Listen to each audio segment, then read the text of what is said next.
آپ حضرات سے گزارش ہے کہ اول و آخر 3 مرتبہ درود، 1 مرتبہ سورہ الحمد اور 3 مرتبہ سورہ اخلاص کی تلاوت فرما کے مرحوم مغفور محمد اختر ابن غلام قمبر صاحب کی روح پرفتوح کو اصال فرما دیں۔ بسم اللہ الرحمن الرحیم، اللہم صلی علی محمد وعلی محمد، اللہم صلی علی محمد صلی اللہ علی محمد، بسم اللہ الرحمن الرحیم، الحمد للہ رب العالمین،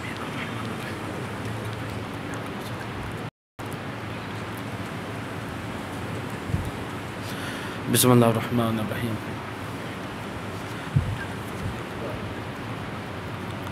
بسم اللہ الرحمن الرحیم،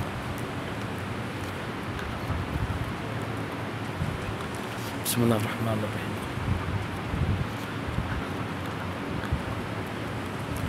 بسم اللہ علی محمد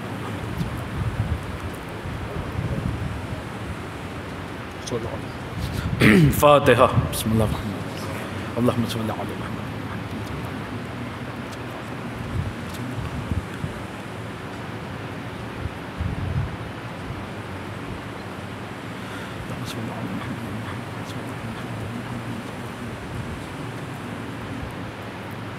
بسم اللہ الرحمن الرحیم،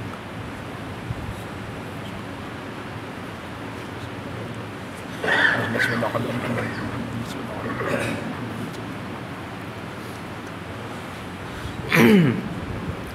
لا حول ولا قوة الا باللہ العلی العظیم، اعوذ باللہ السمیع العلیم من الشیطان الرجیم، بسم اللہ الرحمن الرحیم، الحمد للہ خالق الخلق باسط الرزق فالق الاسباح ذی الجلال والاکرام والفضل والانعام، ثم الصلاة والسلام وتحیۃ والاکرام علی سلطان الخلائق اجمعین وسید الاولین والآخرین وخاتم النبیین وشفیع المذنبین ورحمۃ للعالمین ورسول المسدد والمصطفى الأحمد ابی القاسم محمد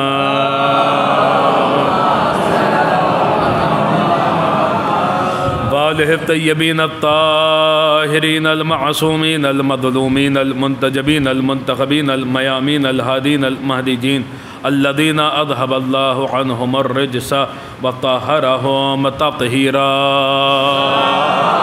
اللہم صلی علی محمد ولا سیما بقیت اللہ فی الارضین، روحی وارواح العالمین لتراب مقدمہ فدہ، ولعنت اللہ علی اعدائہم وغاث بحقوقہم ومنکری فضائلہم ومناقبہم وولایتہم اجمعین من الآن الى یوم الدین۔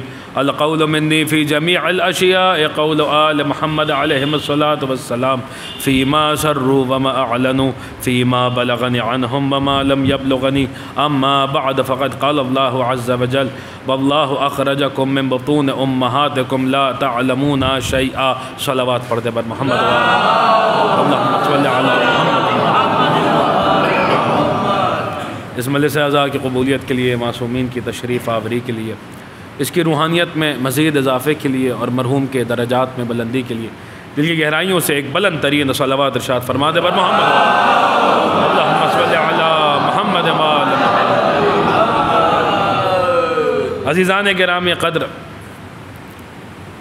میں نے اس مجلس اعزاء کے لیے جسائے وافل ہدایہ کی تلاوت کا شرف حاصل کیا ہے، اس میں خداوند عالم انسان کو اس دنیا میں اس کی ابتدا یاد دلا رہا ہے کہ جب یہ انسان اس دنیا میں آیا تھا تو اس کی کیا کیفیت تھی، یہ کس حالت میں تھا، اور گویا انسان کو اس کی اصلیت کی طرف متوجہ کیا جا رہا ہے کہ تمہاری اصلیت یہ تھی، اب اگر کہیں تم کچھ پڑھ لکھ جاؤ تو خبردار غرور مت کرنا، تکبر مت کرنا، اکڑنا مت، اس لیے کہ تکبر صرف اس خدائے علی کو ہی زیب دیتا ہے اور اس کے علاوہ کسی کو تکبر زیب نہیں دیتا۔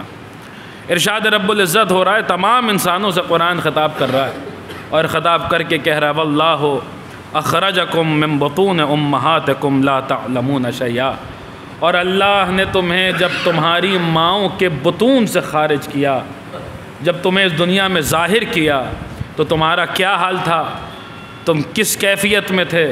تو ارشاد ہوا لا تعلمون شیئا، جب اللہ نے تمہیں تمہاری ماؤں کے بطون سے خارج کیا اس وقت تم اس حال میں تھے کہ تمہارے پاس کسی بھی شے کا علم نہیں تھا۔ دیکھیے بہت توجہ کے ساتھ سنیے گا، علم تشریف فرمائے، اللہ تشریف فرمائے، بہتر پڑھنے والے مجھ سے یہاں بیٹھے ہوئے ہیں اور میری اصلاح بھی فرمائیں گے۔ پہلا بہت توجہ کے ساتھ سنیے گا کہ اللہ نے جب تمہیں تمہاری ماؤں کے بطون سے خارج کیا تو اس عالم میں خارج کیا کہ تمہارے پاس کسی بھی شے کا علم نہیں تھا۔ دیکھیے ہم آپ جتنے بھی لوگ ہیں جو اس دنیا میں آئے، انہوں نے جو بھی علم حاصل کیا ہے وہ رفتہ رفتہ حاصل کیا ہے۔ پیدا ہوتے ہی کوئی علامہ فہامہ نہیں ہو گیا، پیدا ہوتے ہی کوئی جو ہے وہ نیوٹن آئنسٹائن نہیں بن گیا، پیدا ہوتے ہی کوئی عالم دین نہیں بن گیا، پیدا ہوتے ہی کوئی ذاکر و خطیب نہیں بن گیا۔ جو دنیا میں آیا ہے وہ قرآن کہہ رہا ہے کہ وہ لا تعلمون شیئا کی منزل پر ہے، کسی بھی شے کا علم نہیں رکھتا۔ ہم آپ یہ سب سے قرآن کہہ رہا ہے، جو بھی قرآن پڑھے گا، چاہے جو ہے وہ آئنسٹائن قرآن پڑھے، قرآن اس سے یہی کہے گا کہ جب تم دنیا میں آئے تھے تو لا تعلمون شیئا کی منزل پر تھے، کسی بھی شے کا علم تمہارے پاس نہیں تھا۔ ہم آپ جیسے عام انسان جب دنیا میں آتے ہیں تو لا تعلمون شیئا کی منزل پر ہوتے ہیں، ہم جاہل مطلق ہوتے ہیں۔ ہماری جہالت کا تو یہ عالم ہوتا ہے کہ جب ہم دنیا میں آتے ہیں اگر بعد میں اس جانب متوجہ نہ کیا جائے تو ہمیں تو یہ بھی نہیں خبر ہوتی ہے کہ ہماری ماں کون ہے اور ہمارا باپ کون ہے، ہم مطلقاً جاہل ہوتے ہیں۔ جو انسان بھی دنیا میں آتے ہیں وہ قرآن کہہ رہا ہے لا تعلمون شیئا کی منزل پر ہوتے ہیں۔ لیکن دیکھیے قرآن مجید نے دو طریقے کے انسانوں کا ذکر کیا ہے۔ کچھ انسان وہ ہیں جو صرف انسان ہیں اور کچھ انسان وہ ہیں جو صرف انسان نہیں ہیں بلکہ ان کے ساتھ تخصیص کا الف لام لگا ہوا ہے، وہ خاص انسان ہے، وہ صرف انسان نہیں ہے بلکہ الانسان ہے۔ بہت توجہ کے ساتھ سنیے گا، یہ جو الف لام لگا ہوا یہ کامن ناؤن کو پراپر ناؤن بنانے کے لیے آ رہا ہے، یہ عام کو خاص کرنے کے لیے آ رہا ہے۔ یہ کچھ خاص انسان ہیں جو صرف انسان نہیں ہے بلکہ الانسان ہے۔ جو صرف انسان ہے جب وہ دنیا میں آتے ہیں تو قرآن ان کی شان یہ بیان کر رہا ہے کہ لا تعلمون شیئا کی منزل پر ہوتے ہیں، کسی بھی شے کا علم نہیں ہوتا۔ لیکن جو خاص انسان ہوتے ہیں جب وہ دنیا میں آتے ہیں تو ان کا معاملہ کیا ہوتا ہے؟ تو ان کا معاملہ یہی قرآن سورہ مبارک رحمان میں بیان کر رہا ہے کہ جو خاص انسان ہوتے ہیں جب وہ دنیا میں آتے ہیں تو کس منزل پر ہوتے ہیں؟ تو یہی قرآن ارشاد فرما رہا ہے کہ بسم اللہ الرحمن الرحیم الرحمن علم القرآن خلق الانسان۔ کیا کہنے اس رحمان کے جس نے خاص انسان کو قرآن کا علم پہلے دیا ہے، دنیا میں بعد میں بھیجا ہے۔ کیا کہنے اس رحمان کے، کیا شان ہے اس رحمان کی جس نے خاص انسان کو قرآن کا علم پہلے دیا ہے، دنیا میں بعد میں بھیجا ہے۔ یہ جو عام انسان ہوتے ہیں جب یہ دنیا میں آتے ہیں تو لا تعلمون شیئا کی منزل پر ہوتے ہیں، لیکن جو خاص انسان ہوتا ہے جب وہ دنیا میں آتا ہے تو علم القرآن کی منزل پر ہوتا ہے۔ جو عام انسان ہوتے ہیں جب وہ دنیا میں آتے ہیں تو جاہل مطلق ہوتے ہیں، لیکن جو خاص انسان ہوتا ہے وہ جب دنیا میں آتا ہے تو عالم قرآن ہوتا ہے۔ اب وہ کون ہے کہ جو دنیا میں آیا تو عالم قرآن بن کے آیا؟ ذرا اس امت کو غور کرنا چاہیے، ڈھونڈنا چاہیے، اور اگر ڈھونڈنے کے بعد نہ ملے تو آئیے ہم بتلاتے ہیں۔ ذرا 16ویں رجب کو تاریخ کے جھروکے سے خانہ کعبہ کی طرف مڑ کے دیکھیے، آپ دیکھیں گے کہ رحل رسالت میں قرآن ناطق ہے اور قرآن ناطق قرآن صامت کی تلاوت کر رہا ہے۔ ابھی 13ویں رجب کو آمد ہوئی ہے، ولادت باسعادت ہوئی ہے، 16ویں رجب کو رسول استقبال کے لیے پہنچے ہیں، ہاتھوں پہ وہ نومولود ہے، رحل رسالت پہ قرآن ناطق ہے اور قرآن ناطق قرآن صامت کی تلاوت کر رہا ہے۔ دیکھیں بزرگ تشریف فرمائیں، ان کی میں خاص توجہ چاہتا ہوں جملے پر، رحل رسالت پر قرآن ناطق ہے اور قرآن ناطق قرآن صامت کی تلاوت کر رہا ہے، اور وہ جو عروس قرآن کہلاتی ہے، جو قرآن مجید کی دلہن کہلاتی ہے، وہ جھوم جھوم کے قصیدہ پڑھ رہی ہے کہ الرحمن علم القرآن خلق الانسان۔ کیا کہنے اس رحمان کے جس نے اس خاص انسان کو قرآن کا علم پہلے دیا ہے، دنیا میں بعد میں بھیجا ہے۔ قرآن کا علم پہلے دیا ہے، دنیا میں بعد میں بھیجا۔ عزیزان گرامی، اس قرآن پڑھنے والے نے دستِ رسالت سے قرآن پڑھ کے بتایا کہ دیکھ لو، اگر کبھی تم کچھ پڑھ لکھ جاؤ تو خبردار اپنا مقابلہ ہم سے نہ کرنا، اپنا موازنہ ہم سے نہ کرنا۔ یاد رکھنا تم اور ہو، ہم اور ہیں، تمہارا معاملہ اور ہے، ہمارا معاملہ اور ہے۔ یہاں لا یقاس کی منزل ہے۔ نہج البلاغہ امیر المومنین کا ارشاد موجود ہے کہ آل محمد سے کسی کا قیاس نہیں کیا جا سکتا، اس امت کے کسی فرد کا قیاس نہیں کیا جا سکتا۔ مولا وہی پیغام دے رہے، یاد رکھو تمہارا معاملہ اور ہے، ہمارا معاملہ اور ہے، تم اور ہو، ہم اور ہے۔ تم دنیا میں آتے ہو تو لا تعلمون شیئا کی منزل پر ہوتے ہو، ہم دنیا میں آتے ہیں تو علم القرآن کی منزل پر ہوتے ہیں۔ تم دنیا میں آتے ہو تو جاہل مطلق ہوتے ہو، ہم دنیا میں آتے ہیں تو عالم قرآن ہوتے ہیں۔ یاد رکھو تم اور ہو، ہم اور ہو۔ خبردار علی بننے کی کوشش نہ کرنا، ہمارا مقابلہ کرنے کی کوشش نہ کرنا۔ یاد رکھنا تم حافظ قرآن تو بن سکتے ہو مگر وارث قرآن نہیں بن سکتے۔ ارے تم صاحب ایمان تو بن سکتے ہو مگر کل ایمان نہیں بن سکتے۔ ارے تم آدمی سے انسان تو بن سکتے ہو مگر یہ والا الانسان نہیں بن سکتے۔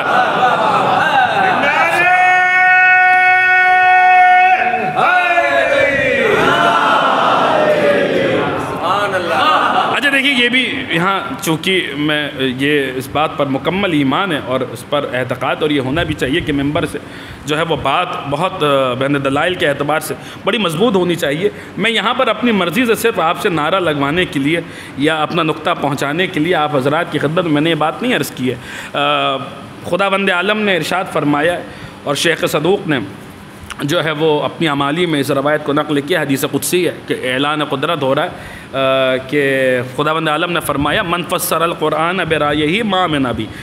خدا اعلان کر رہا ہے، یہ میں مرحوم کے اصال ثواب کے لیے بھی یہ جملہ آپ حضرات تک پہنچا دوں کہ خدا کا اعلان ہے کہ جو اپنی رائے سے قرآن کی تفسیر کرے وہ ایسا ہے کہ جیسے مجھ پر کبھی ایمان ہی نہیں لایا۔ پیغمبر کا ارشاد ہے من فسر القرآن برایہ فلیتبوأ مقعدہ من النار۔ جو اپنی رائے سے قرآن کی تفسیر کرے وہ ایسا ہے کہ جیسے اس نے اپنا ٹھکانہ جہنم میں بنایا۔ تو نہ مجھے اپنا ٹھکانہ جہنم میں بنانے کا شوق ہے اور نہ لا الہ الا اللہ سے ہاتھ اٹھانے کا۔ یہ میں نے اپنا نقطہ نہیں آپ کی خدمت میں پیش کیا ہے، یہ قول معصوم ہے جو قرآن مجید کی تفسیر کی روشنی میں جو میں نے آپ حضرات تک آسان لفظوں میں پہنچایا ہے۔ یہ عنبر عابدی کا نقطہ نہیں ہے بلکہ ہمارے اور آپ کے پانچویں امام محمد باقر علیہ السلام کی وہ بیان کی ہوئی تفسیر ہے جو انہوں نے اس آیت کی ذیل میں فرمایا کہ یہاں پر خداوند عالم جو تفسیر برہان میں سید ہاشم بہرانی نے نقل کی ہے کہ الرحمن علم القرآن خلق الانسان، اس کی تفسیر میں امام نے فرمایا کہ یہاں پر الانسان یعنی خدا کہنا چاہ رہا خلق علیًا، میں نے علی کو ایسے خلق کیا اور علی کو ایسے دنیا میں بھیجا کہ قرآن پہلے پڑھایا اور علی کو دنیا میں بعد میں بھیجا۔ عزیزان گرامی دیکھیے خداوند عالم جب ان کے علم کی بات کرتا ہے تو انداز کچھ اور ہوتا ہے، ہمارے علم کی بات کرتا ہے تو انداز کچھ اور ہوتا ہے، فرق بڑا ہے۔ ہم وہ ہیں کہ جو مدرسوں میں جا کر علوم حاصل کرتے ہیں، جو یونیورسٹیز میں، کالجز میں، اسکولوں میں جا کر علم حاصل کرتے ہیں، یہ وہ ہیں کہ جو من جانب اللہ علم لے کر آئے ہیں۔ دیکھیے خدا کی طرف سے تو علم بڑے بڑی ہستیاں لے کر آئی ہیں اور قرآن مجید نے مختلف، آپ اگر قرآن پڑھیے بسم اللہ کے بے سے لے کر والناس کی سین تک، میں پوری توجہ چاہتا ہوں حضرات کی، بسم اللہ کے بے سے لے کر والناس کی سین تک قرآن مجید نے 12 مختلف انبیاء کا ذکر کیا اور یہ بھی بتایا کہ خدا نے کس نبی کو کون سا علم دے کر بھیجا اور اس کس علم میں جو ہے کس نبی کو مہارت عطا کی ہے، کس علم میں کس نبی کو جو ہے وہ مکمل عبور عطا کیا ہے، کس نبی کے پاس کون سے علم کی مہارت پائی جاتی ہے، وہ قرآن مجید نے بیان کیا۔ یعنی گویا خدا بتا رہا ہے کہ ہم اگر کسی نبی کو بھیج رہے ہیں تو اس نبی کو ہمیں خاص علم میں مہارت دے کر بھیج رہے ہیں اور اس علم کی سند، اس علم کی جو ہے وہ سمجھ لیجیے ڈگری قرآن مجید میں موجود ہے۔ بات حضرت آدم سے اگر شروع کی جائے تو قرآن مجید نے حضرت آدم علیہ السلام کے لیے فرمایا کہ کون سا علم تھا حضرت آدم کے پاس، تو قرآن فرماتا ہے وَعَلَّمَ آدَمَ الْأَسْمَاءَ كُلَّهَا۔ سورہ مبارکہ بقرہ میں قرآن ارشاد فرماتا ہے ہم نے آدم کو سارے کے سارے ناموں کا علم دے دیا۔ بہت توجہ کے ساتھ سنیے گا، ہم نے آدم کو سارے کے سارے ناموں کا علم دے دیا، یعنی حضرت آدم علیہ السلام کے پاس کون سا علم ہے؟ ان کے پاس علم اسماء، ناموں کا علم ہے، جس علم میں انہیں مہارت حاصل ہے۔ اچھا اب رک کر ذرا ایک جملہ سنتے چلیے، حضرت آدم کو کون سے نام سے، ایک صلوات پڑھ دیں آپ حضرت، ایک اور صلوات پڑھ دیں مل جل کے بابا، وَعَلَّمَ آدَمَ الْأَسْمَاءَ كُلَّهَا، ہم نے آدم کو سارے کے سارے ناموں کا علم دے دیا، یعنی حضرت آدم علیہ السلام کے پاس کیا ہے؟ علم اسماء، ناموں کا علم ہے، اس علم میں انہیں مہارت حاصل ہے۔ اچھا اب یہ بات مجلسی مجمع کو تو بتانے کی ضرورت نہیں ہے کہ حضرت آدم کو کن کے نام سکھائے گئے تھے، یہ آپ کو تو بتانے کی ضرورت نہیں ہے کہ حضرت آدم کو کن کے نام سکھائے گئے تھے، لیکن بہرحال جن کے بھی نام سکھائے گئے تھے وہ ہستیاں کچھ ایسی ہیں کہ خدا ان کے ناموں کے جاننے کو بھی علم شمار کرتا ہے۔ میرے ساتھ دیجیے گا، ان کے ناموں کے جاننے کو بھی خدا علم شمار کرتا ہے، ان کے اب آپ کو وہ حدیث سمجھ میں آئے گی جو بڑی مشہور ہے اور اکثر اصحاء ثواب کی مجلسوں میں بھی بیان کی جاتی ہے، وہ اب آپ کو وہ حدیث سمجھ میں آ جائے گی کہ پیغمبر نے فرمایا کہ اطلب العلم من المہد الی اللحد، علم حاصل کرو گہوارے سے لے کر قبر تک، علم حاصل کرو گود سے لے کر گور تک، علم حاصل کرو وہ بچپن والے گہوارے سے لے کر قبر کی آغوش تک، علم حاصل کرو آغوش مادر سے لے کر آغوش قبر تک۔ مجھے بتائیے وہ کون سا علم ہے، وہ کون سی ڈگری ہے جو آغوش مادر میں دی جاتی ہے؟ کون سا انسان BA کر لیتا ہے ماں کی آغوش میں یا اپنے گہوارے میں؟ کون سا انسان عالم فاضل کی ڈگری حاصل کرتا ہے قبر کی آغوش میں اور قبر کی گہرائی میں؟ کون سی ڈگری ہے جو ماں کی آغوش میں دی جاتی ہے اور کون سی ڈگری ہے جو لحد کی آغوش میں دی جاتی ہے، قبر کی گہرائی میں دی جاتی ہے؟ ارے وہی نام ہے جو وہاں پہ آدم کو پڑھائے گئے، آغوش میں ہماری مائیں ہمیں لوری میں سناتی ہیں، قبر کی گہرائی میں شانہ ہلا کے اسماء افہم کہہ کے وہی نام ہے جو ہمیں قبر میں سنائے جاتے ہیں، وہی نام ہے جو حضرت آدم کو عالم ملکوت میں سکھائے گئے، وہی نام ہے جو ہماری مائیں ہمیں لوریوں میں سناتی ہیں، اور وہی نام ہے جو قبر میں ہمیں لٹا کر اسماء افہم کہہ کے شانہ ہلا کے وہی نام سنائے جاتے ہیں۔ تو پھر مجھے کہہ لینے دیجئے ہم ہیں حضرت آدم کی لائق اولاد، ہم ہیں حضرت آدم کی لائق اولاد، ہم ہیں حضرت آدم کی لائق اولاد جنہوں نے اپنے بابا آدم کی وراثت کو کہاں پہنچا دیا؟ جو علم ہمارے بابا آدم نے عالم ملکوت میں حاصل کیا تھا وہ علم ہم ان کے لائق بیٹے اپنی ماں کی آغوش میں حاصل کرتے ہیں۔ ایک صلوات پڑھ دیں بر محمد۔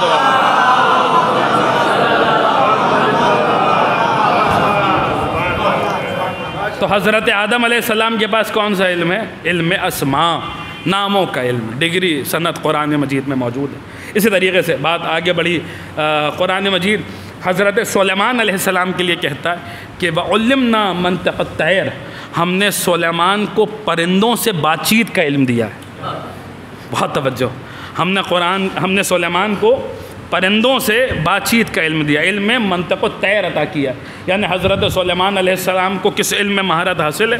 حضرت سلیمان علیہ السلام کو علم میں منطق الطیر میں مہارت حاصل ہے۔ حضرت سلیمان علیہ السلام کو پرندوں سے بات چیت کا علم حاصل ہے، حضرت سلیمان کے پاس پرندوں سے بات چیت کا علم ہے۔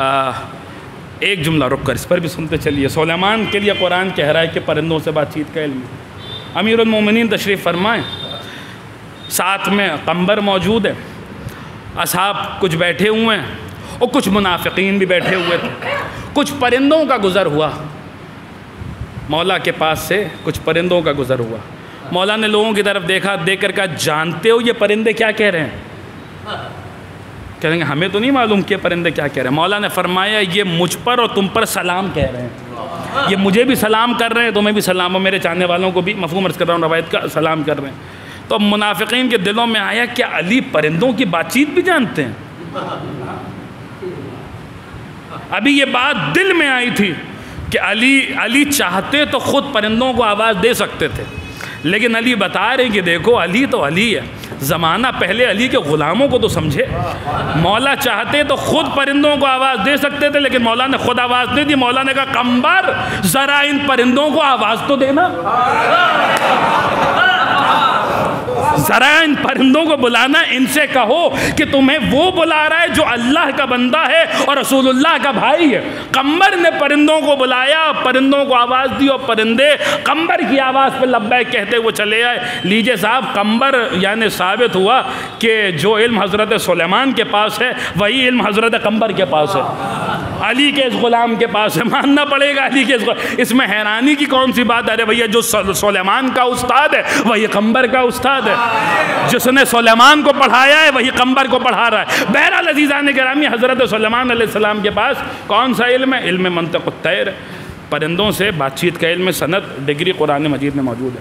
اسی طریقے سے آپ اگر قرآن پڑھیں تو حضرت یوسف کے لیے قرآن سورہ مبارک یوسف میں حضرت یوسف کی زبانی کہلواتا ہے کہ وَعَلَّمْتَنِي مِن تَعْوِيلِ الْأَحَادِيثِ. حضرت یوسف فرماتے ہیں کہ مجھے میرے پروردگار نے تعبیر خواب کا علم دیا ہے، تعبیر خواب کا علم دیا. یعنی حضرت یوسف علیہ السلام کے پاس کون سا علم ہے؟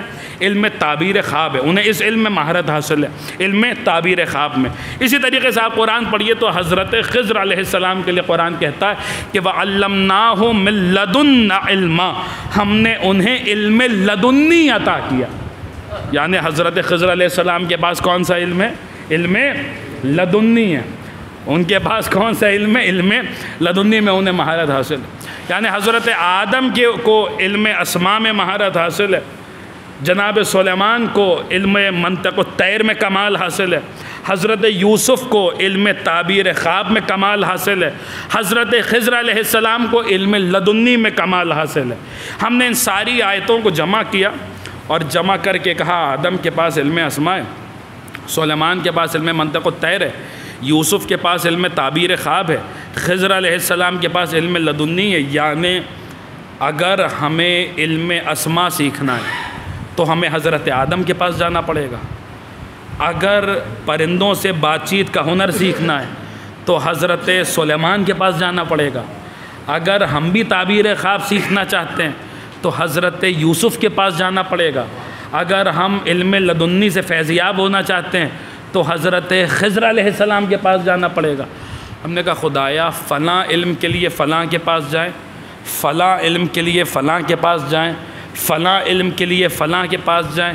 کتنا اچھا ہوتا اگر ایک ہی چوکھٹ پر یہ سارے کے سارے علوم مل جاتے. بہت توجہ چاہتا ہوں آپ حضرات کی. کتنا اچھا ہوتا اگر ایک ہی جگہ، ایک ہی در پہ، ایک ہی چوکھٹ پہ یہ سارے کے سارے علوم مل جاتے.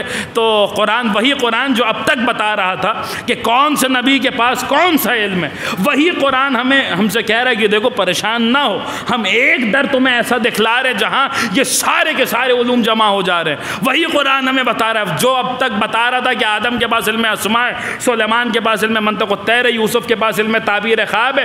وہی قرآن ہم سے بتا رہا ہے اور ہم تک یہ پیغام پہنچا رہا ہے کہ یہ سارے کے سارے علوم جمع ہوتے ہیں تو کہاں جمع ہوتے ہیں، کس کے پاس جمع ہوتے ہیں؟ جواب ملا دیکھو جو ان کا سردار ہے، ان سب کا سید و سردار ہے، جو آدم کا سید ہے، جو سلیمان کا سید ہو، جو یوسف کا سید و سردار ہے، جو حضرت خضر علیہ السلام کا پیشوا ہے، اسی کے پاس یہ سارے کے سارے علوم ملیں گے. اب میرے نبی کا معاملہ یہ، اب تلک جو قرآن بتا رہا تھا کہ کس نبی کے پاس کون سا علم ہے، وہی قرآن جب میرے نبی کا ذکر کرتا ہے تو کسی علم کی قید نہیں لگاتا ہے، بلکہ مطلقاً میرے نبی کے لیے فرماتا ہے وَعَلَّمَكَ مَا لَمْ تَكُنْ تَعْلَمْ. اے ہمارے حبیب، ہم نے آپ کو ہر شے کا علم دے دیا. مَا لَمْ تَكُنْ تَعْلَمْ، جو کچھ نہیں جانتے، اب جو کچھ میں سب کچھ آ گیا. ہم نے آپ کو ہر چیز پڑھا دی، ہر شے کا علم دے دیا، سب کچھ سکھا دیا. ہم نے اس آیت تک ہم پہنچے، ہم نے کہا خدا کے رسول کتنا اچھا ہو گیا. ابھی تک تو ہم در در کی ٹھوکریں کھاتے، علم اسماء کے لیے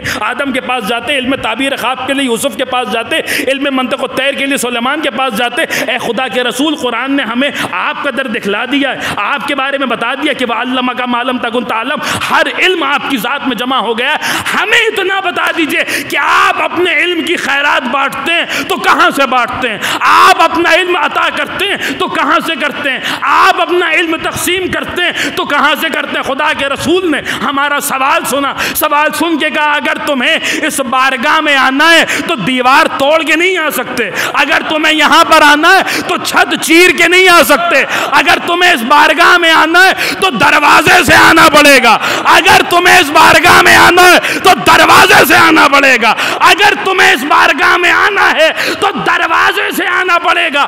قرآن نبی کے لیے کہہ رہا ہے وَعَلَّمَكَ مَا لَمْ تَكُنْ تَعْلَمْ، اور نبی علی کے لیے کہہ رہے ہیں انا مدینۃ العلم وعلی باب۔ ایک صلوات پڑھ دیں بر محمد۔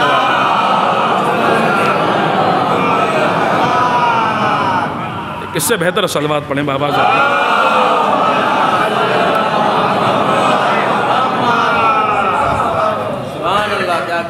اچھا دیکھیے، میں آپ کی خدمت میں عرض کروں کہ قرآن مجید نے جہاں انبیاء کے، ابھی آپ نے سنا کہ کون سے نبی کے پاس کون سا علم میں کس نبی کو مہارت حاصل ہے، کس علم میں کس نبی کو جو ہے وہ کمال حاصل ہے، انہی ناموں میں سے ایک نام حضرت خضر علیہ السلام کا تھا۔ بہت توجہ کے ساتھ سنیے گا، حضرت خضر علیہ السلام کون ہے کہ جو خداوند عالم جن کے لیے بتا رہا ہے کہ یہ صاحب علم لدنی ہیں، انہیں علم لدنی دیا گیا ہے۔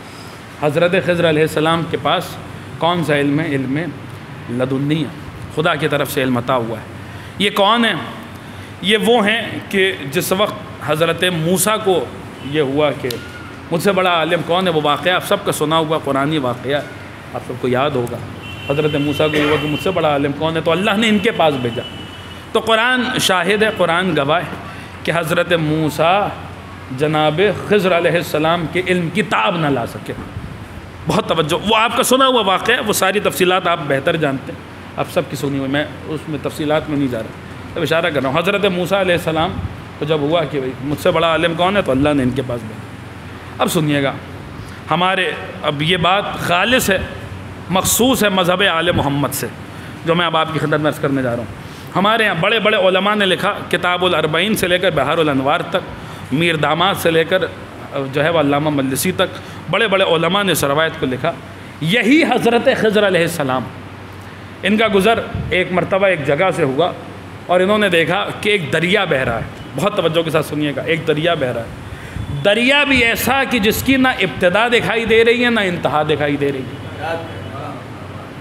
بہت توجہ، جس کی نہ ابتدا دکھ رہی ہے نہ انتہا دکھائی دے رہی ہے۔ مجھے پتا ہے کہ موسم جو ہے وہ بہت اس میں جو ہے وہ اس وقت بہت شدید ہو رہا ہے اور شدت کے ساتھ گرمی ہو رہی ہے، لیکن بہرحال ذکر آل محمد اور آل محمد کی محبت کی ٹھنڈک، دیکھیے میں آپ کی خدمت میں عرض کروں کہ دنیا میں ہر محبت کی مثال جب دی گئی ہے تو گرمی سے دی گئی ہے۔ وہ آپ سنتے رہتے ہیں، وہ شاعروں کے شعر، وہ غزلوں کے شعر آپ سب نے سنے ہوئے ہیں کہ وہ آگ کا دریا ہے اور یہ ہے اور وہ ہے۔ دنیا میں جس شاعر نے بھی محبت کی مثال دی ہے تو ہمیشہ جو تشبیہ دی ہے تو آگ سے دی ہے اور جو ہے وہ شعلوں سے دی ہے، لیکن یہ واحد محبت ہے کہ جس کے لیے امام نے فرمایا کہ جب تم اپنے دلوں میں ہماری محبت کی ٹھنڈک محسوس کرنا تو اپنی ماں کے حق میں دعا کرنا۔ یہ واحد محبت ہے کہ جہاں پر ذکر ہوا ہے کہ جب تم اپنے دلوں میں ہماری محبت کی ٹھنڈک محسوس کرنا تو اپنی ماں کے حق میں دعا کرنا۔ شاید وجہ یہ ہو کہ وہ محبتیں کہ جن محبتوں میں جہنم کے شعلے ملتے ہیں وہ محبتیں اور ہوتی ہیں، اور وہ محبت کی جس محبت کے صدقے میں جنت کی ٹھنڈی ٹھنڈی ہوائیں ملتی ہیں وہ محبت اور ہوتی ہے۔ آل محمد کی محبت وہ محبت ہے کہ جس کے صدقے میں جنت کی ٹھنڈی ٹھنڈی ہوائیں ملتی ہیں۔ بہرحال عزیزان گرامی، میں آپ کی خدمت عرض کروں، بہت جلدی سنیے، بہت جلدی جو ہے وہ گفتگو تمام ہو جائے گی کہ یہی حضرت خضر علیہ السلام ہے کہ جن کا گزر ہو رہا ہے اور بڑے بڑے علماء نے لکھا کہ دیکھ رہے ہیں کہ ایک دریا ہے اور دریا بھی ایسا کہ نہ ابتدا دیکھ رہی ہے نہ انتہا سمجھ میں آ رہی ہے۔ حضرت خضر علیہ السلام نے دیکھا کہ آسمان سے ایک پرندہ اترا، اس پرندے نے دریا کے پانی میں چونچ ماری اس طریقے سے کہ دریا سے ایک قطرہ بلند ہوا۔ اب یہ ہمارے لیے تو کوئی عام سی بات ہوگی، لیکن وہ چونکہ صاحب علم لدنی تھے ان کے لیے یہ کوئی عام بات نہیں تھی۔ انہوں نے خدا کی بارگاہ میں سوال کیا کہ بار الہ یہ ماجرا کیا ہے؟ یہ دریا بھی ایسا کہ نہ ابتدا دکھ رہی ہے نہ انتہا دکھ رہی ہے، یہ پرندہ یہ ایک قطرہ بلند ہونا، یہ قطرہ کیا ہے، یہ دریا کیا ہے؟ دریا بھی ایسا کہ نہ ابتدا دکھ رہی ہے نہ انتہا سمجھ میں آ رہی ہے۔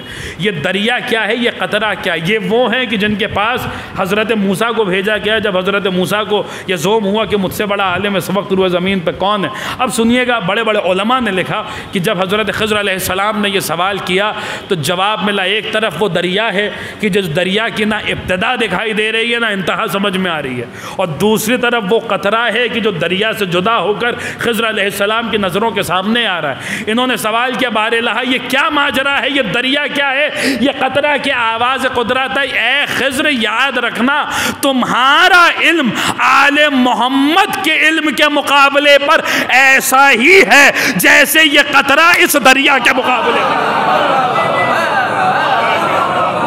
ایک صلوات پڑھیں بآواز بلند محمد یا تمہارا علم آل محمد کے علم کے مقابلے پر ایسا ہی ہے جیسے یہ قطرہ۔ اب دیکھیے بعض اعتراضات جو ہیں وہ باہر سے ہوتے ہیں تو ان کے جوابات اور ہوتے ہیں، بعض اشکالات، ابھی سوشل میڈیا کا زمانہ ہے، الٹے سیدھے لوگوں کے ویڈیوز بھی جو ہے وہ آتے رہتے ہیں اور ہمارے جو نوجوان برادران ہیں وہ بھی پریشان ہو جاتے ہیں کہ اس کا جواب کیسے دیا جائے اور کیا۔ یہ ہمارے جو کچھ بعض لوگوں کے دماغوں میں کچھ فطور آ جاتے ہیں تو اب ان کا بھی ضمناً جواب دینا جو ہے وہ ضروری ہے۔ تو سنتے چلیے آپ حضرات، حضرت خضر علیہ السلام کیا ہیں؟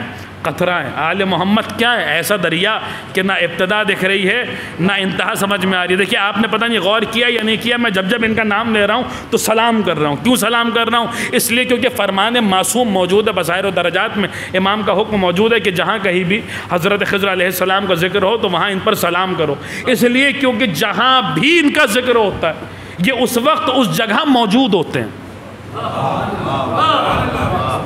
دیکھیے میرے ساتھ جڑے رہیے آپ حضرت، بہت جلدی گفتگو تمام ہوگی۔ جہاں بھی ان کا ذکر ہوتا ہے یہ اس وقت اس جگہ، اب مثال کے طور پہ میں یہاں جرول میں ان کا ذکر کر رہا ہوں تو ماننا پڑے گا فرمان معصوم کے روشنی میں کہ اس وقت وہ یہاں موجود ہیں۔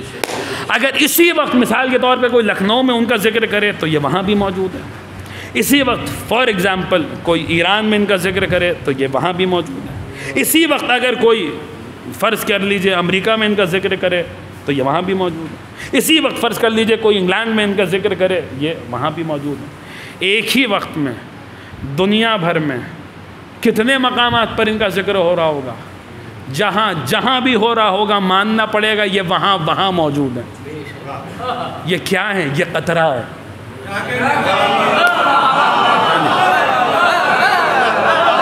یہ کیا ہے؟ یہ قطرہ ہے۔ اب وہ لوگ کہاں گئے جو ہم پر اعتراض کرتا رہی یہ کیا بات ہوئی، آپ کو ٹھوکر لگی آپ نے کہا یا علی مدد، ان کو ٹھوکر لگی انہوں نے کہا یا علی مدد، ہمیں ٹھوکر لگی ہم نے کہا یا علی مدد۔ ایک ہی وقت میں دنیا بھر میں کتنے لوگ علی کو مدد کے لیے پکار رہے ہیں، ایک ہی وقت میں علی سب کی مدد کے لیے کیسے پہنچ سکتے ہیں؟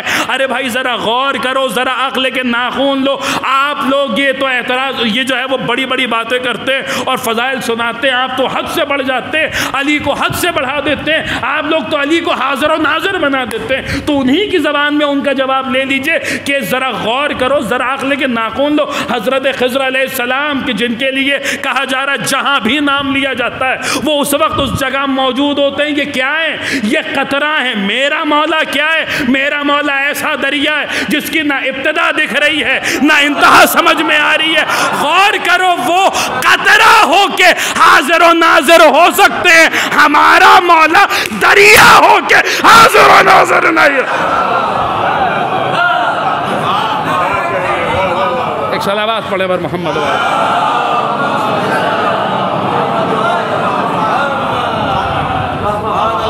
وہ قطرہ ہو کے جہاں نام لیا جا رہا وہاں پہنچ سکتے ہیں، ہمارا مولا دریا ہو کے وہاں نہیں پہنچ سکتا جہاں نام لیا جا رہا۔ بہرحال عزیزان گرامی دیکھیے باتیں اتنے سامنے کی چیزیں ہیں جن کے اوپر یہ اشکالات پیدا کرنے کی کوشش کی جاتی ہے، ایک دم سامنے بات، ایک دم کبھی کبھی تو جواب دیتے ہوئے بھی یہ شرم محسوس ہوتی ہے کہ جو باتیں ان کے غلاموں کے لیے ثابت ہیں ہم ان باتوں پہ اماموں کے لیے بحث کر رہے ہیں۔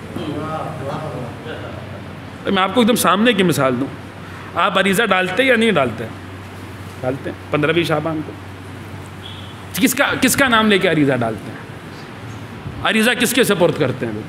امام زمان کے سپرد کرتے ہیں عریضہ؟ بتائیے کس کا نام لے کے عریضہ ڈالتے ہیں؟ حضرت حسین ابن رو کا نام لے کے عریضہ ڈالتے ہیں۔ حسین ابن رو کون ہے؟ جنہیں ہم آپ نواب اربع کہتے ہیں، اس میں سے تیسرے سفرا اربع کہا گیا، ان میں سے تیسرے حضرت حسین ابن رو۔ غیبت صغریٰ کے زمانے میں حضرت کی طرف سے ایک نمائندے تھے اور مومنین اور مولا کے درمیان واسطہ اور وسیلہ تھے، حسین ابن رو۔ ہم عریضہ ڈالے لکھنؤ میں ان کا نام لے کر عریضہ ڈالیں، آپ یہاں پہ عریضہ ڈالیں تو ان کا نام لے کے عریضہ ڈالیں، کوئی مثلا بمبئی میں عریضہ ڈالے تو ان کا نام لے کے عریضہ ڈالے۔ دنیا میں جہاں جہاں مومنین 15 شعبان کو عریضہ ڈال رہے، سب حسین ابن رو کا نام لے کر عریضہ ڈال رہے۔ تو عقیدہ ہے یا نہیں ہے؟ جو کہہ رہے اس پر عقیدہ ہے یا نہیں ہے؟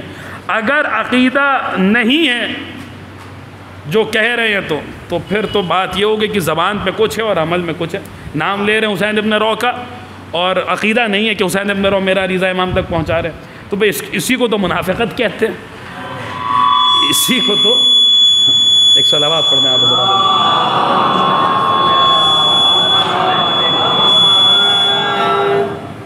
اسی کو۔ اور اگر ایک صلوات پڑھ دے محمد وعلیہ۔ دیکھیے بہت آسان بات میں آپ کی خدمت میں عرض کروں، اس اہل علم تشریف فرمائے میری تائید کریں گے، بڑے بڑے علماء نے نقل کیا ہمارے اور آپ کے 5ویں امام محمد باقر علیہ السلام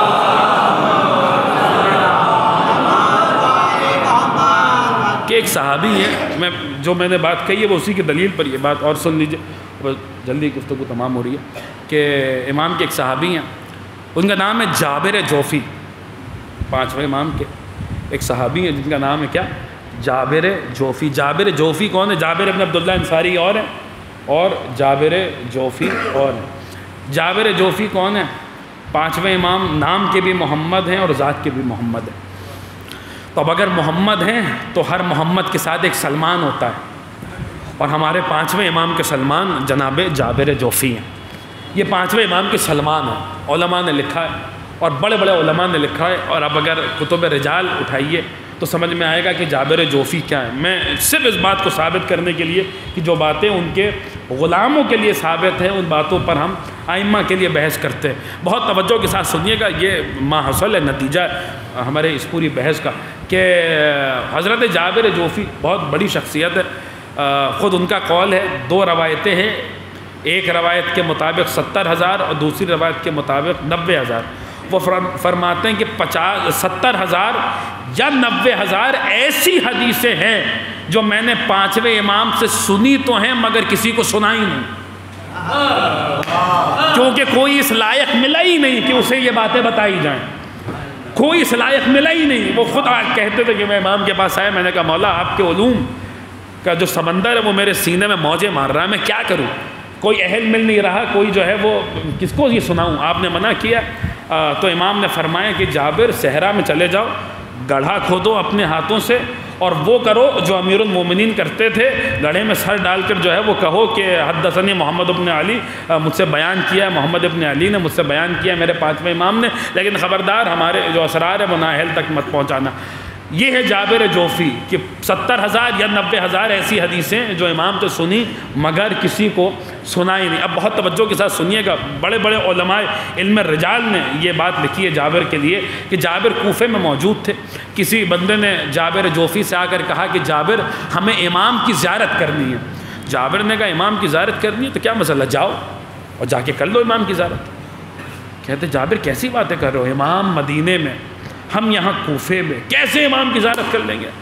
جابر نے کہا امام کی زیارت کرنی ہے نا، جاؤ کرو امام کی زیارت۔ وہ کہتا ہے ابھی میں سمجھ پاتا کہ جابر نے کیا کہا ہے کہ میں نے دیکھا کہ میں ہوا میں بلند ہو رہا ہوں۔ بہت توجہ چاہتا ہوں آپ حضرات کی، نتیجہ آنے والا، میں ہوا میں بلند ہو رہا ہوں۔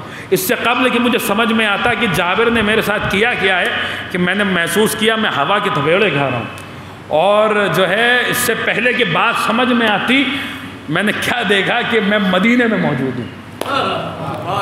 میں نے کیا دیکھا کہ میں مدینے میں موجود ہوں۔ جابر کہاں تھے؟ جابر کوفے میں تھے جہاں سے ان کو بھیجا ہے، جہاں سے انہیں خدا حافظ کہا ہے۔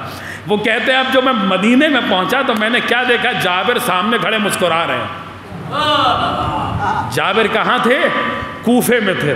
یہ صاحب ایسے کوفے سے مدینے پہنچے، باعجاز پہنچے اور کہہ رہے ہیں میں نے دیکھا کہ جابر سامنے کھڑے مسکرا رہے ہیں۔ میں نے جابر سے کہا جابر یہ کیا تھا؟ جابر نے کہا تمہیں کو تو مولا کی زیارت کرنی تھی، لو آ گئے مدینہ، کر لو ان کی زیارت۔ تو کہنے لگا کہ جو ہے وہ جابر اب مدینے پہنچا ہی دیا ہے تو ذرا یہ تو بتاتے چلو کہ امام کا گھر کہاں ہے، امام کی زیارت کہاں ہوگی؟ جابر نے کہا ان کے نانا کا شہر ہے، یہاں بھی پوچھنے کی کوئی بات ہے؟ جاؤ جا کر کسی سے بھی پوچھ لو محلہ بنی ہاشم کیا ہے اور امام کے گھر کی تمہیں کوئی بھی بندہ رہنمائی کر دے گا۔ وہ کہتا ہے میں امام کے گھر کا پتہ پوچھتے پوچھتے امام کے بیت الشرف تک پہنچا۔ اب جابر پہلی مرتبہ کہاں تھے؟ کوفے میں تھے۔ دوسری مرتبہ جابر کو کہاں جیسے اترا وہ کہاں دیکھا؟ مدینے میں دیکھا۔ جابر کوفے میں ہیں، جابر یہ اترے صاحب تو مدینے میں۔ وہ کہتا ابھی میں بیت الشرف میں پہنچا، میں دق الباب کرنے جا ہی رہا تھا کہ اندر سے کسی نے میرا نام لے کر مجھے پکارا اور میں گھر میں داخل ہوا۔ اور وہ کہتا اب جو میں بیت الشرف میں داخل ہوا تو کیا دیکھا؟ جابر جوفی امام کے ساتھ بیٹھے باتیں کر رہے ہیں۔ جابر امام کے ساتھ بیٹھے باتیں کر رہے ہیں۔ ایک ہی وقت میں جابر کوفے میں بھی ہیں، جابر مدینے میں بھی ہیں، جابر امام کے بیت الشرف میں بھی ہیں، جابر کوفے میں بھی ہیں، جابر مدینے میں بھی ہیں، جابر امام کے گھر میں بھی ہیں۔ جابر کا عمل بتا رہا زمانے والوں دیکھ لو، جب غلام یہاں پر ہے تو پھر امام کہاں پر ہوگا؟ اگر میں ایک ہی وقت میں کوفے میں بھی ہو سکتا ہوں، مدینے میں بھی ہو سکتا ہوں اور امام کے بیت الشرف میں بھی ہو سکتا ہوں تو علی تو میرے بھی امام ہے، میرے بھی آقا ہے۔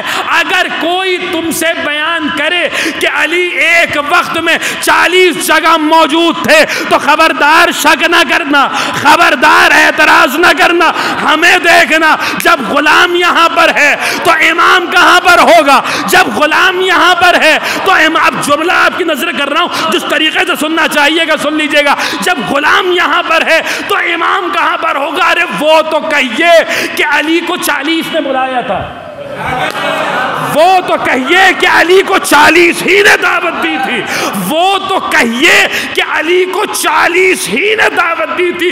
قسم خدا کی اگر ایک ہی وقت میں پوری کائنات بھی علی کو دعوت دیتی، علی سب کی دعوت قبول کر لیتے، اس لیے کیونکہ خدا قرآن میں اعلان کر رہا ہے فَأَيْنَمَا تُوَلُّوا فَثَمَّ وَجْهُ اللَّهِ۔ ارے تم جدھر نظر اٹھاؤ گے تمہیں وجہ اللہ دکھائی دے۔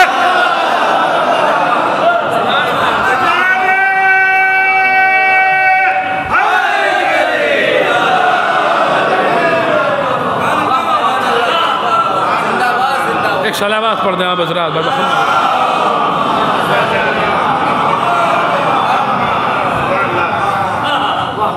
جو بات جو ہے وہ ان کے غلاموں کے لیے بات آخری بات سنیے اور گفتگو تمام ہے۔ دیکھیے ان کا علم، ان کے علم سے گفتگو شروع ہوئی تو اور علم ہی پر مجلس تمام ہو رہی ہے اور وہیں پر بات تمام ہو رہی ہے۔ ان کا علم آل محمد کا علم، یہ کون سی ہستیاں کہ جن کے لیے ہم زیارتوں میں پڑھتے ہیں کہ السلام علیکم یا اہل بیت النبوہ وموضع الرسالہ ومختلف الملائکہ ومحبت الوعی وخزان العلم ومنتہى الحلم۔ سلام ہو آپ ہستیوں پر، اہل بیت نبوت پر کہ آپ علم کے خزانے ہیں، اور دوسرے موقع پر کہا جا رہا ہے کہ وعیبۃ علم اللہ، سلام ہو آپ پر کہ آپ اللہ کے علم کا صندوق ہے۔ اشارت کے جملے، سلام ہو آپ پر کہ آپ اللہ کے علم کا صندوق ہے۔ دیکھیے بات جہاں تو شروع ہوئی تھی وہیں پہ آگے بات تمام ہو رہی ہے۔ ہمارے علم میں اور ان کے علم میں بڑا فرق ہے، بڑا فاصلہ، ہم اور ہیں وہ اور ہے۔ دیکھیے ہم آپ جب کسی نئے کام کا ارادہ کرتے ہیں، بس آخری بات سنیے گفتگو تمام ہے، ہم آپ جب کسی نئے کام کا ارادہ کرتے ہیں تو کیا کرتے ہیں؟ کیا ایسا ہوتا ہے کہ ہم نے سوچا کہ بھائی اب جو ہے وہ یہ جو کام کر رہے تھے، جو بزنس کر رہے تھے، جہاں پہ مثلا دکان تھی یا جہاں پہ نوکری کر رہے تھے وہ بہت ہو گیا، اب فلاں کام شروع کیا جائے، تو کیا ایسے ہوتا ہے کہ بس دل میں آیا فوراً کام شروع کر دیا؟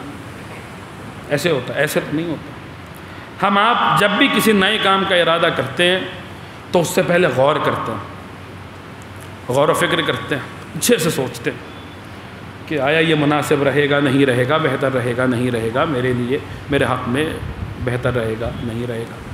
مومنین سے مشورہ کرتے، جو مشورہ کرتا ہے صحیح مومنین سے صحیح مشورہ کرتا ہے وہ کبھی مایوس نہیں ہوتا۔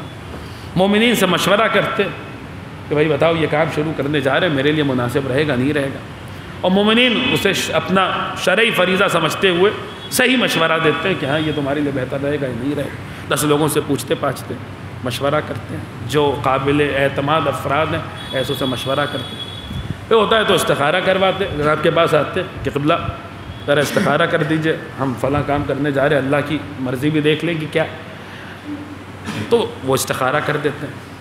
ہم آپ جب کسی نئے کام کا ارادہ کرتے ہیں، بہت توجہ کے ساتھ سنیے، بس آخری بات ہے، گفتگو تمام ہے۔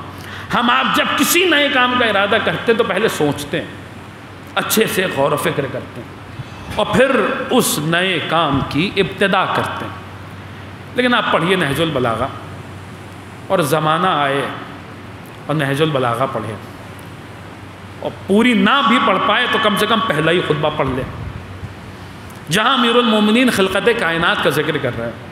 بہت توجہ کے ساتھ سنیے گا، ہم آپ جب کسی نئے کام کا ارادہ کرتے ہیں تو پہلے سوچتے ہیں، اچھے سے غور و فکر کرتے ہیں، اور سوچنا بھی چاہیے، غور و فکر کرنا بھی چاہیے۔ یہ ہمارا مذہب ہے کہ جہاں کہا گیا ایک لمحے کا اچھا غور و فکر 70 سال کی عبادتوں سے بہتر ہے، جہاں کہا گیا کہ عبادت صرف نماز اور روزے کی کثرت کا نام نہیں ہے، انما العبادۃ تفکر فی امر اللہ، بے شک عبادت اللہ کے امر میں غور و فکر کرنے کا نام ہے۔ تو ہم آپ سوچتے ہیں، غور کرتے ہیں، جب بھی کسی نئے کام کا ارادہ کرتے ہیں تو غور و فکر کرتے ہیں۔ لیکن آئے زمانہ پڑھے، علی سے توحید پڑھے اور علی سے توحید سیکھے۔ نہج البلاغہ کا پہلا خطبہ امیر المومنین کائنات کی خلقت کے بارے میں بتا رہے، اور کائنات کی زمین آسمان، اتنی بڑی کائنات کہ جس کی انتہا آج تک وہ ناسا کے بڑے بڑے سائنسداں جس کی جو ہے وسعت کا اندازہ نہیں لگا پائے، اتنی بڑی کائنات اللہ نے بنا ڈالی۔ ہم آپ کسی نئے کام کا ارادہ کرتے ہیں تو پہلے سوچتے ہیں، اچھے سے غور و فکر کرتے ہیں۔ لیکن یہ بندوں کا معاملہ ہے، خدا کا معاملہ کیا ہے؟ تو نہج البلاغہ امیر المومنین پہلے خطبے میں یہ بات بتا رہے کہ خدا نے اتنی بڑی کائنات بنا ڈالی کہ جس کی وسعت کو بڑے بڑے سائنسداں نہیں سمجھ پا رہے، درک کر پا رہے کہ کتنی بڑی کائنات ہے، کیسے بنا دی؟ تو میرا مولا فرماتا ہے نہج البلاغہ کا پہلا خطبہ، بلا رفیۃ نجالھا، اللہ نے یہ سارا کچھ بنا ڈالا بنا ایک لمحے سوچے۔ بہت توجہ چاہتا ہوں میں آپ حضرات کی، یہ امام الموحدین کی توحید ہے، یہ علی کی توحید ہے، اور علی کی سکھائی ہوئی توحید، اور توحید ہے ہی وہی جو علی سکھاتے ہیں۔ یاد رکھیے گا اس جملے کی، میرے پاس اب وقت نہیں ہے کہ میں اس کی شرح بیان کروں، کبھی زندگی نے ساتھ دیا تو خوب دلائل دوں گا کہ بت 2 طریقے کے ہوتے ہیں۔ جن لوگوں کو بڑا زوم ہے نا کہ جو ہے وہ ہم توحید والے ہیں، اور اہل بیت والوں کو، علی والوں کو جو ہے وہ شرک بدعت کہہ کے چڑھاتے رہتے ہیں، تو انہیں ہم بس اتنا بتا دیں کہ یاد رکھیے کہ جنہوں نے اہل بیت کو چھوڑا ہے پھر انہوں نے کسی کو نہیں چھوڑا، نہ خدا کو چھوڑا ہے نہ رسولوں کو چھوڑا ہے۔ ان کے خدا کا پاؤں روز محشر جہنم میں جائے گا۔ وہ ایسا خدا ہے کہ جو کبھی عرش پہ بیٹھتا ہے، کبھی کرسی پہ بیٹھتا ہے، اور جب کرسی پہ بیٹھتا ہے تو کرسی اس کے روب سے چرچراتی ہے۔ عزیزان گرامی، بت 2 طریقے کے ہوتے ہیں، کچھ بت وہ ہوتے ہیں جو ہاتھوں سے بنائے جاتے ہیں، اور کچھ بت وہ ہوتے ہیں جو دماغوں سے بنائے جاتے ہیں۔ جو لا الہ الا اللہ سے دور رہتے ہیں ان میں یہ امکان پایا جاتا ہے کہ وہ اس بت کے آگے سر جھکائیں جس بت کو ان کے ہاتھوں نے بنایا ہے، لیکن جو لوگ علی ولی اللہ سے دور رہتے ہیں ان میں یہ امکان پایا جاتا ہے کہ وہ ایسے بت کے آگے سر جھکائیں جس بت کو ان کے دماغوں نے بنایا ہے۔ علی توحید بتاتے وہ کہہ رہے زمین آسمان خدا نے بنا ڈالی، بنانا شروع کر دیا بنا ایک لمحے سوچے۔ میں پوری تقریر کا خلاصہ لیجیے، گفتگو تمام ہے، بنا ایک لمحے سوچے۔ کیوں؟ کیونکہ وہ اللہ ہے، اللہ سوچتا نہیں ہے۔ ہم آپ کسی نئے کام کا ارادہ کرتے ہیں تو اس سے پہلے سوچتے ہیں، غور کرتے ہیں، تفکر کرتے ہیں، اچھے سے غور و فکر کرتے ہیں، اور پھر اس نئے کام کا ارادہ کرتے ہیں۔ اللہ نے زمین آسمان بنانے شروع کر دیے بنا ایک لمحے سوچے. کیوں؟ کیونکہ وہ اللہ ہے. اللہ سوچتا نہیں ہے, اللہ سوچتا نہیں ہے, اللہ سوچتا نہیں ہے. جہاں سے تقریر شروع ہوئی تھی وہیں پہ تقریر تمام ہو رہی ہے. کیا مقابلہ ہمارے علم کا اور ان کے علم کا؟ اللہ سوچتا نہیں ہے, اللہ سوچتا نہیں ہے. یا اللہ نہیں سوچتا یا وہ نہیں سوچتا جو اللہ کے صفات و کمالات کا مظہر ہوتا ہے. اللہ نہیں سوچتا یا وہ نہیں سوچتا جو اللہ کے صفات و کمالات کا مظہر ہوتا ہے. صاحب 260 ہجری غیبت کا آغاز ہے. تقریباً 250 سال ظاہری امامت کا عرصہ ہے, اور 250 سال کوئی معمولی پیریڈ نہیں ہوتا, کوئی معمولی عرصہ نہیں ہوتا, کوئی معمولی وقت نہیں ہوتا. اپنے نصیب پر اور اپنے مقدر پہ فخر کیجئے گا اور کھلا چیلنج دیجئے گا زمانے کو. ہمارا کھلا چیلنج 250 سال کوئی معمولی عرصہ نہیں ہوتا, کوئی معمولی پیریڈ نہیں ہوتا. ہمارا کھلا چیلنج ہے کہ اگر کوئی ایک بندہ اس 250 سال کی ظاہری امامت کے پیریڈ میں ایک ایسا واقعہ لا کے ہمیں دکھلا دے, ہم مذہب بدلنے کو تیار ہیں. اس ظاہری امامت کے پیریڈ میں, اس ظاہری امامت کے وقت میں ایک بندہ کوئی ایک ایسا واقعہ لا کے دکھلا دے, ہم اپنا مذہب بدل لیں گے. جہاں ہمارے کسی امام سے کوئی سوال ہوا ہو اور امام نے کہا رکو مجھے سوچ دے,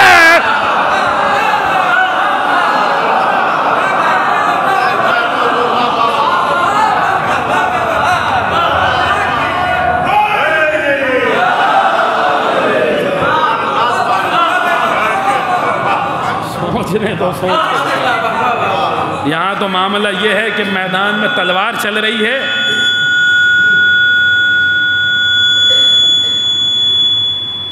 میدان میں تلوار چل رہی ہے اور اسی کے دوران امیر المومنین سے کوئی سوال ہو رہا ہے تو مولا وہیں پہ تلوار روک کے جواب دے رہے ہیں.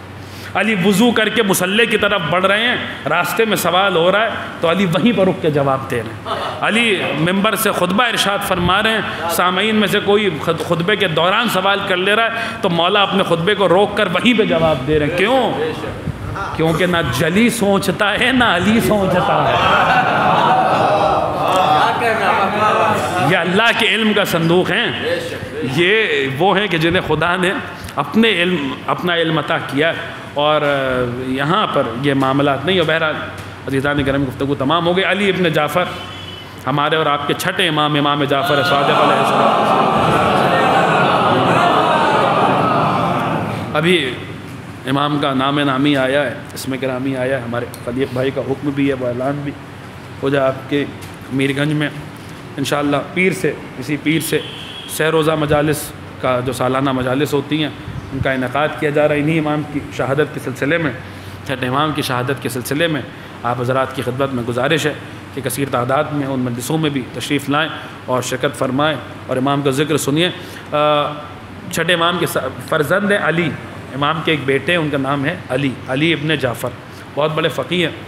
اور علی ابن جعفر اپنے آپ میں ایک بہت مفصل موضوع ہیں, بہت بڑے فقیہ. ان کی کتاب مسائل علی ابن جعفر آج بھی موجود ہے, اور یہ اصول میں سے ایک کتاب, یعنی وہ کتابیں جو اماموں کے زمانے میں لکھی گئیں ان میں سے ایک کتاب ہے علی ابن جعفر کی.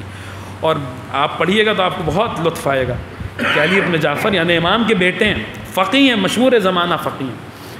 وہ جب پوچھتے ہیں کہ میں نے سوال کیا اپنے بھائی امام موسی کاظم سے, اور پھر انہوں نے یہ جواب دیا, وہ سوال و جواب پڑھنے میں ہی ایک لطف ہے اور ایک مزہ ہے کہ جب وہ کہتے ہیں کہ میں نے پوچھا اپنے بھائی امام کاظم سے, تو یہی ایک سوال انہوں نے امام سے کیا کہ امام نے ان سے بلکہ فرمایا ساتھ میں امام نے اپنے بھائی علی بن جعفر سے کہ اگر اجازت ہوتی, مفہوم عرض کر رہا ہوں روایت کا, کہ اگر اجازت ہوتی تو میں بتاتا تمہیں کہ میں کیا ہوں. اگر اجازت ہوتی, اپنے بھائی کو سامنے رکھ کر دنیا تک یہ پیغام پہنچا رہے ہیں, اگر اجازت ہوتی تو میں تمہیں بتاتا کہ میں کیا ہوں. تو علی, اب میں نہیں جانتا آپ اس کو کیسے سنیں گے, بس امام کا قول ہے, سن لیجئے, اپنے لوح دل پہ تحریر کر لیجئے, اور گفتگو تمام ہے کہ اس کی کوئی شرح نہیں, کوئی تفسیر نہیں, صرف حدیث معصوم, قول معصوم آپ حضرات تک پہنچا دوں, اور بات تمام ہے کہ علی ابن جعفر سے مولا فرما رہا اگر اجازت ہوتی تو میں بتاتا کہ میں کون ہوں. تو بھائی نے بھائی سے پوچھا, چھوٹے بھائی نے بڑے بھائی سے پوچھا کہ کیا آپ کے علم کی طرف اشارہ ہے؟ پوری تقریر کا خلاصہ ہے یہ. کیا یہ آپ اپنے علم کے بارے میں کہہ رہے ہیں کہ اگر اجازت ہوتی تو میں اپنا علم بتاتا کہ میرا علم کیا ہے؟ تو اب امام کا جملہ سنیے گا. امام نے فرمایا جو کچھ اللہ نے ہمیں عطا کیا ہے ان سارے فضائل اور سارے کمالات میں علم ہماری ادنا ترین فضیلت کا نام ہے. جو کچھ اللہ نے ہمیں عطا کیا علم اس میں سے ادنا ترین ہے. جن کی ادنا ترین فضیلت یہ ہو کہ زمانہ جو ہے وہ مثال نہ لا پائے کہ 250 سال کی ظاہری امامت کے عرصے میں ایک واقعہ نہ دکھلا پائے کہ جہاں امام نے کہا ہو کہ رکو مجھے سوچنے دو، سوچ کے جواب دیتا ہوں. جہاں ادنا ترین کا معاملہ یہ، وہاں اعلیٰ ترین کا معاملہ کیا ہوگا؟ تو خدا ہی جانے کہ کیا ہے حقیقت. بہرحال عزیزان گرامی، گفتگو تمام ہو گئی، بات تمام ہو گئی اور وقت ہو گیا. چند جملے سن لیجئے اور یہی مجلس کا ماحصل ہے، مجلس کا خلاصہ مرحوم کے چونکہ سال ثواب کی مجلس ہے. مرحوم کے اہل خانہ کی خدمت میں تعزیت کے طور پہ کچھ بھی نہیں ہے، وہی ایک جملہ ہے جسے میں تقریباً ہر اصال ثواب کی مجلس میں پڑھتا ہوں، اور جو امام نے اپنے صحابی سے فرمایا تھا، امام حشتم نے ریان ابن شبیب سے فرمایا تھا، وہی ایک جملہ تعزیت کے لیے، اور اسی جملے پر تعزیت ہے اور اسی جملے پر جو ہے وہ اس کی شرح پہ مجلس تمام ہو جائے گی. کہ امام حشتم نے ریان ابن شبیب سے فرمایا تھا کہ یبن الشبیب ان کنت باکیا لشیء فابک للحسین ابن علی ابن ابی طالب فانہ ذبح کما یذبح الکبش. اے پسر شبیب، اگر تمہیں کسی شے پہ رونا آئے تو حسین پہ رویا کرو. باپ مر جائے تو حسین پہ رو، ماں کا سایہ اٹھ جائے تو حسین پہ رو، بھائی کا ساتھ چھٹ جائے تو حسین پہ رو، اولاد جدا ہو جائے تو حسین پہ رو. کسی بھی شے پہ رونا آئے تو حسین پہ رو. دل کی زینت درد حسینی، سر کی زینت پائے حسین، آنکھ کی زینت خالص آنسو، لب کی زینت ہائے حسین. یبن الشبیب ان کنت باکیا لشیء فابک للحسین ابن علی ابن ابی طالب. کسی شے پہ رونا آئے، باپ مر جائے، ماں رخصت ہو جائے، بھائی جدا ہو جائے، کوئی تمہارا تم سے بچھڑ جائے، کسی شے پہ رونا آئے تو حسین پہ رویا کرو. کیوں حسین پہ رویا کرو؟ فَإِنَّهُ ذُبِحَ كَمَا يَذْبَحُ الْكَبْشُ. اس لیے کیونکہ حسین کو ایسے ذبح کیا گیا جیسے کسی گوسفند کو ذبح کیا جاتا. حسین کو ایسے مارا گیا. آپ کی آوازیں بلند ہو گئی ہیں، خدا آپ کی آوازوں پہ رحمت نازل فرمائے. یہی آنسو محل مجلس ہے، اور یہی آنسو جو ہے وہ مرحوم کے لیے بھی ذریعہ نجات ہے اور ہمارے لیے بھی ذریعہ نجات ہے. حسین کو ایسے ذبح کیا گیا جیسے کسی گوسفند کو ذبح کیا جاتا ہے. دیکھیں شدید گرمی ہے اور ابھی ماہ رمضان میں آپ نے روزے رکھے ہیں، آپ اس بات کو بہتر محسوس کر پائیں گے. بس سنیے گا، میں مجلس تمام کر رہا ہوں، میں دست ادب جوڑ کے کہوں گا اپنے 8ویں امام سے کہ مولا یقیناً آپ فرما رہے ہیں تو ایسا ہی ہوا ہوگا. آپ کے دادا کو ایسا ہی ذبح کیا گیا ہوگا کہ جیسے کسی گوسفند کو ذبح کرتے. مگر مولا ایک بات ہاتھ جوڑ کر آپ کی خدمت میں عرض ہے، مولا دنیا میں کوئی قصاب بھی اپنے جانور کو ذبح کرتا ہے تو پہلے پانی پلاتا ہے، بعد میں ذبح کرتا ہے. لیکن ہائے یہ آپ کا غریب دادا تھا جسے کربلا کے میدان میں بھوکا پیاسا ذبح کر دیا.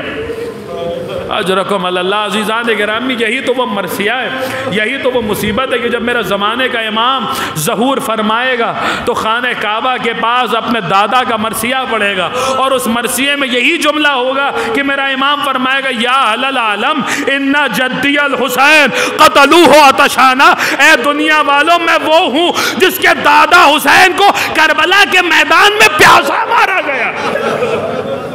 اجرکم اللہ، اجرکم اللہ. عزیزان گرامی، یہ پیاس سید الشہداء کی پیاس، مولا حسین کی پیاس. اس گرمی میں یہی بات سنیے، اور اس موسم میں، اور ابھی ماہ رمضان پھر عرض کر رہا ہوں گزر چکے ہیں، آپ روزے رکھ چکے ہیں، آپ اس پیاس کو محسوس کر چکے. ابھی بھی یہاں سامنے پانی کا انتظام ہے، مومنین دوران مجلس اٹھ کے جا رہے ہیں، پانی پی رہے ہیں. یہ اس موسم میں یہ حال ہے، پیاس اتنی لگ رہی ہے. آپ تصور فرمائیں کہ وہ کیسی مصیبت ہے سید الشہداء کی. جب چوتھے امام نے اپنے بابا کی قبر تیار کی ہے نا، اسیر بیٹے نے، غریب بیٹے نے اپنے شہید بابا کی قبر تیار کی ہے، تو اس پر یہ جملہ لکھ دیا کہ ہذا قبر الحسین ابن علی ابن ابی طالب، یہ حسین ابن علی کی قبر ہے. بات یہاں پہ تمام ہو چکی تھی، لیکن امام نے آگے بڑھ کر ایک جملے کا اضافہ کیا. فرمایا الذی قتلوہ عطشانا، یہ اس حسین کی قبر ہے جسے پیاسا مارا گیا ہے،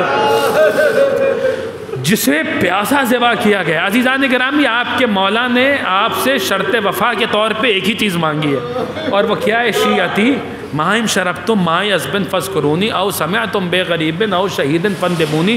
اے میرے شیعوں، جب پانی پینا تو میری پیاس کو یاد کر لینا، کسی غریب الوطن کے مرنے کی خبر سننا تو مجھ پر 2 آنسو بہا لینا، مجھے یاد کر لینا.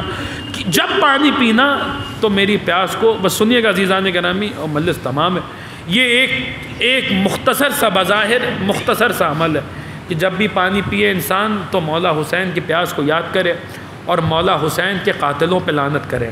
امام نے فرمایا، چھٹے امام نے فرمایا، علامہ مجلسی نے لکھا ہے کہ جو بھی یہ عمل کرتا ہے کیا ملتا ہے؟ جو بھی پانی پیتا ہے، حسین کی پیاس کو یاد کرتا ہے اور حسین کے قاتلوں پہ لعنت کرتا ہے، تو چھٹے امام فرماتے ہیں اللہ 1,00,000 نیکیاں اس کے نامہ اعمال میں لکھتا ہے، 1,00,000 درجات اس کے بلند کرتا ہے. آپ کو لگ رہا ہوگا یہ بہت زیادہ ثواب امام بیان کر رہے ہیں، بہت بظاہر کتنی دیر کا عمل ہے پانی پینا.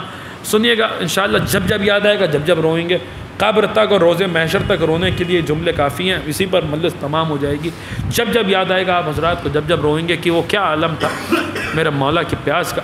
امام فرما رہے ہیں کہ جب بھی پانی پیو مولا حسین کی پیاس کو یاد کرو، ان کے قاتلوں پہ لعنت کرو. 1,00,000 نیکیاں، 1,00,000 درجات بلند، 1,00,000 گناہ معاف، 1,00,000 درجات خدا تمہارے بلند کرے گا. اتنا اجر و ثواب امام بیان کر رہا ہے. آپ کو لگ رہا ہوگا بہت ہے، لیکن رک جائیے. آیت اللہ شیخ جعفر شوستری کی کتاب ہے خصائص حسینیہ، اس میں انہوں نے ایک پورا باب باندھا ہے، ایک چیپٹر باندھا ہے اسی بات پر کہ جو پانی پیے اور مولا حسین کی پیاس کو یاد کرے، مولا حسین کے قاتلوں پہ لعنت کرے، اسے مولا کی بارگاہ سے کیا اجر و ثواب ملتا ہے.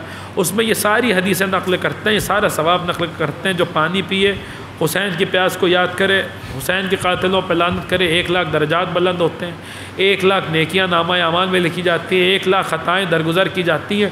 یہ سب لکھتے انہوں نے ایک جملہ ایسا لکھا. اب میں نہیں جانتا کہ میں اس جملے کو کیسے پڑھوں گا اور آپ اس جملے کو کیسے سنیں گے.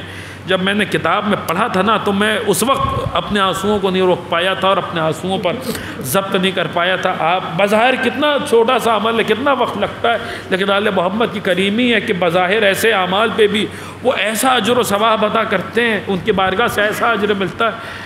1,00,000 نیکیاں، 1,00,000 خطا معاف، 1,00,000 درجات بلند، یہ سب چیزیں چھوٹی لگیں گی.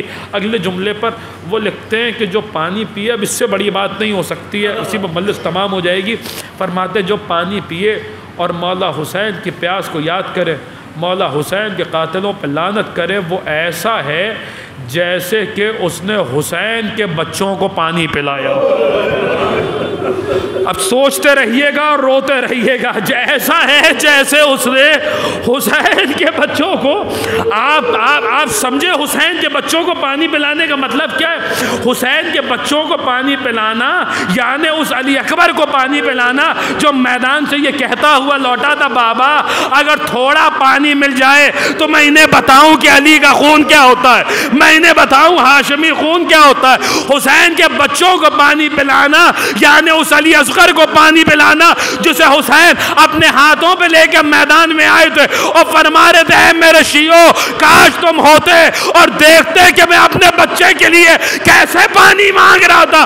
پانی تو نہ ملا، جواب میں 3 بھال کا تیر اس طریقے سے مارا گیا، بچہ باپ کے ہاتھ پر ایک کان سے دوسرے کان تک ذبح ہو گیا. حسین کے بچوں کو پانی پلانا یعنی اس سکینہ کو پانی پلانا جو اپنے بھائی سے کہہ رہی تھی بھیا اگر مر جاؤں تو ایسی زمین میں دفنانا جہاں کچھ نبی پائے جاتی ہو، پیاس کی وجہ سے میرا گوشت میری ہڈیوں سے جدا ہو. اللہ لعنت اللہ علی القوم الظالمین. اللہم عجل لولیک الفرج وجعلنا من اعوانہ وانصارہ وشیعتہ ومحبی. ربنا تقبل منا انکا انت السمیع العلیم. آپ حضرات سے گزارش اول و آخر 3 مرتبہ درود، 1 مرتبہ سورہ الحمد اور 3 مرتبہ سورہ اخلاص کی تلاوت فرما کے مرحوم مقبول محمد اختر صاحب ابن مرحوم غلام جبر صاحب کی روح پرفتوں کو اصال فرما دیں. بسم اللہ.